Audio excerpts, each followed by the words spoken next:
हमारे साथ खास मेहमान बने हुए हैं रक्षा विशेषज्ञ आर के मल्होत्रा और साथ ही राज कादियान साहब। रुख मैं सीधे करूंगी आर के मल्होत्रा साहब का।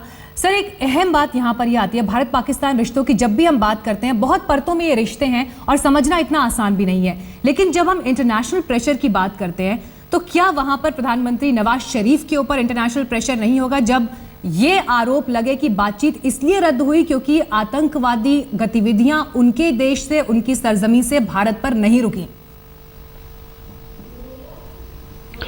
इंटरनेशनली एक चीज आपको पेरिस से पहले और पेरिस के बाद ये दो चीजें समझनी, हमें ख्याल रखना होगा, बिकॉज सिचुएशन अलग है। पेरिस के बाद सेंसिटिविटी टेररिस्ट अटैक के बारे में बढ़ गई है।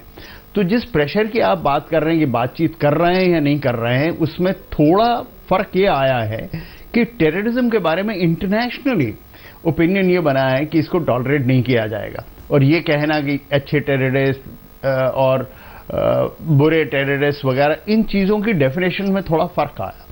और इंटरनेशनली जो दबाव हम सोच रहे थे वो दबाव अब इतना नहीं पड़ेगा।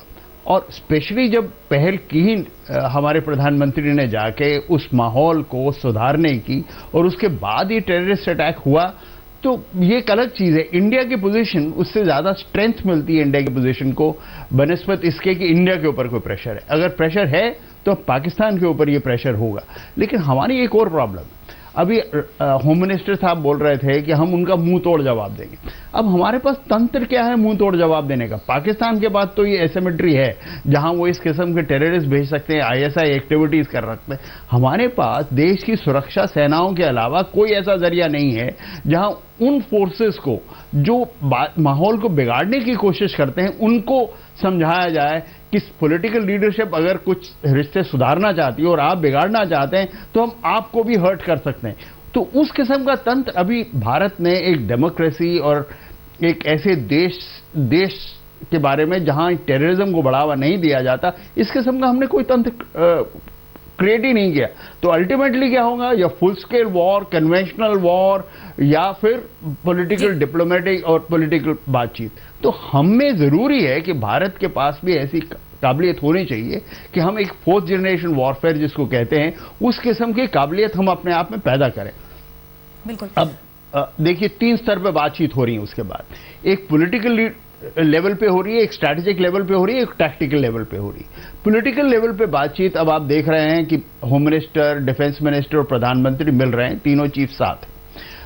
तीनों चीफ डीजीएमओ और एयर हेडक्वार्टर्स में जो मीटिंग हो रही है वो स्ट्रेटेजिक लेवल पे कि इसके अलावा अब रक्षा तंत्र क्या कर सकता है। और टैक्टिकल लेवल पे आप देख रहे हैं कि ऑपरेशन है, उसको अब देखा जा रहा है कि कुछ और आगे करने की क्या जरूरत है और उसको न्यूट्रलाइज करेंगे जो कुछ हुआ है। और इसके बाद, और सिमिलरली मैंने बातचीत में सुना इंटेलिजेंस एजेंसी उसकी जैसे पूछताछ हो रही है, तो हमें पता होना चाहिए कि जब खुफिया एजेंसियां काम करती हैं, स्पेशली आईएसआई, तो एस्पेनाज, सैबोटाज, सबवर्जन, वो एक इंफॉर्मेशन। बिल्कुल, इस बातचीत को आगे बढ़ाते हैं, लेकिन इस बीच आपको बता दें कि कुछ दिन पहले आईएसआई के लिए जासूसी करने के आरोप में पकड़े गए एयरफोर्स के कर्मचारी रंजीत से भी पूछताछ होगी, और इसका क्या कनेक्शन इस पूरे मामले में हो सकता है, ये बता रहे हैं हमारे संवाददाता हिमांशु मिश्रा। दिल्ली पुलिस की क्राइम ब्रांच ने इंटेलिजेंस इनपुट के बाद मिलिट्री इंटेलिजेंस के साथ मिलकर ज्वाइंट ऑपरेशन किया था और 29 दिसंबर को भटिंडा एयरफोर्स का जो बेस है वहां से गिरफ्तार किया था के रंजीत को। के रंजीत बेहद अहम पद पे था इंडियन एयरफोर्स में, और गिरफ्तार करके उसे यहां पर पुलिस दिल्ली लेकर के आई और यहीं चाणक्यपुरी का जो ऑफिस है यहीं पर उसे रखा गया और उससे लगातार पूछताछ की जा रही है। इसी बीच जो अटैक हुआ है पठानकोट में, उसके बाद जो हमारी बात हुई है क्राइम ब्रांच सोर्सेज से, उनका कहना है कि रंजीत से पूछताछ की जाएगी इस अटैक के बारे में कि क्या रंजीत ने पठानकोट का जो एयरबेस है उसके बारे में भी कोई जानकारी तो लीक नहीं की थी, या फिर जो इनका पूरा नेटवर्क है उसमें कोई ऐसा शख्स तो नहीं है जो पठानकोट पे भी वहाँ पर रहा हो और उसके बाद वहाँ से जानकारी लीक की गई हो। क्योंकि जिस तरीके से जो टेररिस्ट वहाँ पर एयरफोर्स बेस पे पहुँचे थे, उनके पास जिस तरीके से वहाँ की जानकारियाँ थी और जिस तरीके से से वो अंदर घुसे हैं उसमें अपने आप में ये कहना गलत नहीं होगा कि उनको उस पूरे इलाके के बारे में बेहद अच्छी तरीके से जानकारी थी। जिस तरीके से आईएसआई ने अभी पिछले दिनों में अपना नेटवर्क फैलाया है और जो गिरफ्तारियां हुई हैं उससे ये साफ जाहिर हुआ है कि जो पूर्व सैनिक हैं उनसे काफ़ी कुछ जानकारी आईएसआई ने इकट्ठा की है और हो सकता है कि उन्हीं जानकारियों के आधार पर यह अटैक किया गया हो। अभी पुलिस ये पता लगाने की कोशिश करेगी कि क्या कुछ रंजीत छुपा रहा है पुलिस से। रंजीत को पटियाला हाउस कोर्ट पेश किया जाएगा और वहां एक बार फिर से पुलिस रंजीत की रिमांड की मांग करेगी ताकि इस अटैक के बारे में उससे पूछताछ की जा सके। कैमरामैन संजय खान के साथ हिमांशु मिश्रा, दिल्ली आज तक।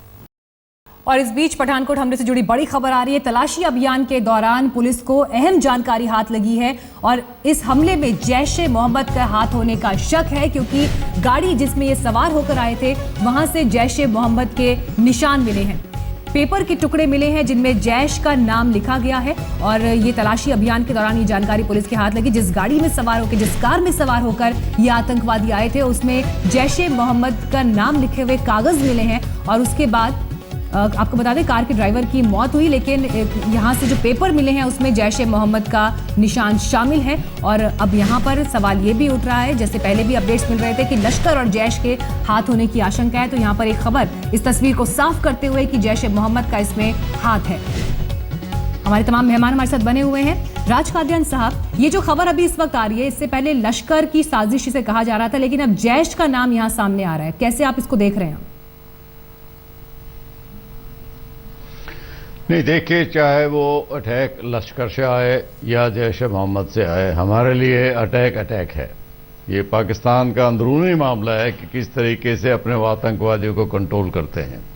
ये जो आतंकवादी हमने मारे हैं, इनके पास हथियार, इक्विपमेंट, बारूद जो लेकर आए हैं, उसकी तहकीकात से पता लग जाएगा कि पाकिस्तान इस्टेब्लिशमेंट की इनको कितनी सपोर्ट है। हो सकता है वो जीपीएस भी लेके आए हों, जैसे गुरदासपुर अटैक में पकड़ा गया था। उससे ना ही सिर्फ उनके कोऑर्डिनेट्स मिल सकते हैं कि कहाँ से घुस के आए हैं, लेकिन कितनी उनको एस्टेब्लिशमेंट की सपोर्ट है, ये बात भी जाहिर हो जाएगी।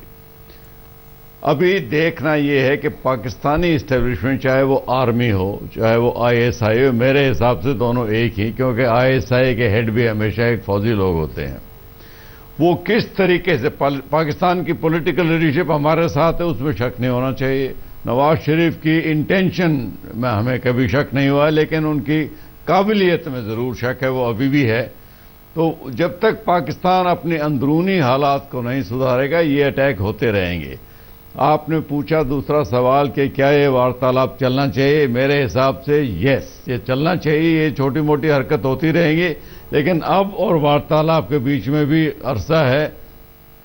पहला तो ये कि इस अटैक के बारे में अगर पता चलता है कि पाकिस्तान की इस्टेब्लिशमेंट इन्वॉल्व थी, फिर हम इसके बारे में पुनर्विचार कर सकते हैं। नवाज शरीफ को बोलेंगे पहले अपने इन हाउस जो मामले उलझे हुए हैं उनको सुलझाएं। अगर ये एक टेररिस्ट अटैक था, इसमें इस्टेब्लिशमेंट की इतनी मदद नहीं थी, तो ये बातचीत चलनी चाहिए, ये रिश्ते आगे बढ़ने चाहिए। हम दो पड़ोसी देश हैं, दोनों देश की जनता के हक में है कि शांति से रहें, दोनों देश प्रगति करें। दोनों देशों में समस्याएं हैं, गरीबी है, बेरोजगारी है, इलिटरेसी है, इंफ्रास्ट्रक्चर की इम्प्रूवमेंट की ज़रूरत है। जब तक शांति बहाल नहीं होगी, ये पाकिस्तान के हक में भी है, हिंदुस्तान के हक में भी, कि शांति होनी चाहिए। पाकिस्तान को शायद इसकी ज़्यादा ज़रूरत है। बिल्कुल, आने वाले दिनों में तस्वीर और साफ होगी। लेकिन जितेंद्र भी हमारे साथ बने हुए हैं। जितेंद्र, एक अहम सवाल गृहमंत्री राजनाथ सिंह के बयान के बाद भी शुरू होता है कि उन्होंने जब ये कहा कि हम मुंहतोड़ जवाब देंगे हर आतंकी हमले का, तो यहां से क्या संकेत मिलते हैं, इस पर भी बात करेंगे एक छोटे से ब्रेक के बाद। सीधे रुक करेंगे हमारे संवाददाता जितेंद्र बहादुर सिंह का। जितेंद्र, अहम बात गृहमंत्री राजनाथ सिंह के बयान के बाद उठती है कि अगर वो ये कह रहे हैं मुंहतोड़ जवाब दिया जाएगा, तो इस माहौल में क्या आज के दिन भर में आगे इस तरह के कोई संकेत मिल सकते हैं कि जो सेक्रेटरी लेवल की टॉक्स होनी है उसमें क्या प्रोग्रेस आगे होगी? देखिए, अभी ये बात तो नहीं कहा जा सकता है कि सेक्रेटरीएबल टॉक को लेकर के किस तरीके से निर्णय भारत की सरकार करेगी, लेकिन गृहमंत्री राजनाथ सिंह ने जो अब से थोड़ी देर पहले बयान दिया है और उन्होंने कहा है कि भारत और पाकिस्तान के रिश्ते बड़े ही महत्वपूर्ण हैं क्योंकि वो हमारा पड़ोसी देश है, लेकिन अगर कोई आतंकवादी घटना होती है तो उसका हमारी सेनाएं मुंहतोड़ जवाब देती रहेंगी। इससे ये बात साफ जाहिर हो रही है कि सरकार ये चाहती है कि बातचीत भी चलती रहे और अगर कोई आतंकवादी हमला होता है तो उस आतंकवादी हमले को बड़े स्तर पर भारत सरकार की तरफ से जो सुरक्षा व्यवस्था है उसको देखते हुए उसको न्यूट्रलाइज किया जाए। इन तमाम चीज़ों के संकेत केंद्रीय गृह मंत्री राजनाथ सिंह ने दे दिया है, लेकिन शाम में जो मीटिंग होनी है करीब 3 बजे के आसपास, उसमें ये बात साफ हो जाएगी कि आगे किस तरीके से एक्शन सरकार को लेना है, किस तरीके से स्टेप बढ़ाना है। सारी सिक्योरिटी फोर्सेज और इंटेलिजेंस एजेंसीज के लोग उसमें शामिल होंगे, बड़े मंत्री भी शामिल होंगे, तो उससे ये साफ होगा कि अब आगे किस तरीके से बढ़ना है। लेकिन ये साफ जाहिर हो रहा है कि जिस तरीके से आतंकवादी हमला हुआ है जिसमें जैसे मोहम्मद का नाम बताया जा रहा है, और ये जैसे मोहम्मद वही है जिसने मौलाना मसूद अजहर के नेतृत्व में पिछले कई वर्षों से काम कर रहा है और कंधार कांड भी उसी के समय में हुआ था। तो कुल मिलाकर के स्थिति स्पष्ट है कि जैसे मोहम्मद का नाम आना, और इसके पीछे कुछ दिन पहले इंटेलिजेंस रिपोर्ट भी आई थी जिसमें यह कहा गया था कि जैसे मोहम्मद और दूसरे आतंकवादी संगठन ISI से मिल करके बड़े स्तर पर भारत में हमला कर सकते हैं। और इसके पीछे ये भी कारण बताया जा रहा था कि क्योंकि लश्कर तैयबा लगातार बड़े स्तर पर आतंकवादी हमला कर रहा है और उसके एवज में जैसे मोहम्मद अपने आप को इस्टेब्लिश करने के लिए इस तरीके की घटना कर सकता है। तो सूत्र बता रहे हैं कि जैसे मोहम्मद अब इस पूरे जो वहाँ पर घटना हुई है पठानकोट एयरबेस पर, उसके आतंकी हैं और एजेंसीज इस बात को लेकर के बड़े स्तर पर छानबीन कर रही है कि क्या इसके पीछे मोटिव था, किस तरीके से इनके पास इंफॉर्मेशन पहुंची, क्या इसमें ISI के एजेंट जो लगातार काम कर रहे थे उन की सूचना के आधार पर यह हमला हुआ है। इन तमाम चीजों की छानबीन इस वक्त बड़े स्तर पर की जा रही है। सभी बातें ऐसी हैं जिनके तार अब धीरे धीरे जोड़े जाएंगे, लेकिन इस बीच आपको 3 तस्वीरें दिखाते हैं जिनसे सवाल ये उठता है कि क्या इन 3 तस्वीरों के बीच कनेक्शन है। एक तरफ गुरदासपुर के SP की गाड़ी पर हमला होता है, वहीं दूसरी तरफ ISI जासूसी मामले में आरोपी रंजीत से दिल्ली में पूछताछ हो रही है, और वहीं पठानकोट के एयरबेस पर आज हमला हुआ है। तो ये 3 तस्वीरें अपने आप में ये बताने के लिए काफी कि बीते 2 दिन में आतंकवादियों की तरफ से किस तरह से कदम उठाए गए और कैसे पंजाब को दहलाने की साजिश हुई, उसमें एक और कड़ी यहां पर जुड़ती हुई। सीधे रुक करेंगे, हमारे साथ RK मल्होत्रा साहब मौजूद हैं, रक्षा विशेषज्ञ। सर, आपने ब्रेक से पहले एक बात कही थी, आपने पेरिस हमलों का जिक्र किया। मैं इस बात को थोड़ा सा और आगे बढ़ाऊंगी। 9/11, उसके बाद मुंबई अटैक्स और उसके बाद पेरिस अटैक, इसके बाद आतंकवाद को लेकर तस्वीर बहुत बदली है इंटरनेशनली भी। और ऐसे वक्त में जब भारत लगातार ये डिमांड कर रहा है हाफिज सईद को लेकर, पाकिस्तान पर ये प्रेशर बनाने की कोशिश की आतंकवाद पर काबू किया जाए, उस कोशिश को आप इस हमले से अफेक्टेड होते हुए देखते हैं? देखिए, पाकिस्तान का एक अपना रुख है, वो इन चीज़ों को अपने एसेट समझते हैं। हाफिज सईद, इन सब को वो ये समझते हैं कि वो उनके हथियार हैं, और अपने हथियार को न्यूट्रलाइज करना या उनकी काबिलियत को कम करना वो कभी नहीं चाहेंगे। और शुरू में हमने जब बात शुरू की, हमने पावर सेंटर्स ऑफ पाकिस्तान की बात की कि पाकिस्तान में भारत से बिल्कुल भिन्न है पावर सेंटर्स, बिकॉज भारत में पॉलिटिकल लीडरशिप जो कहती है वही होता है, उधर ऐसा नहीं है। उधर जो पाकिस्तानी फौज कहती है वो होता है, और पॉलिटिकल लीडरशिप को उसके हिसाब से अपना ढालना पड़ता है रुख।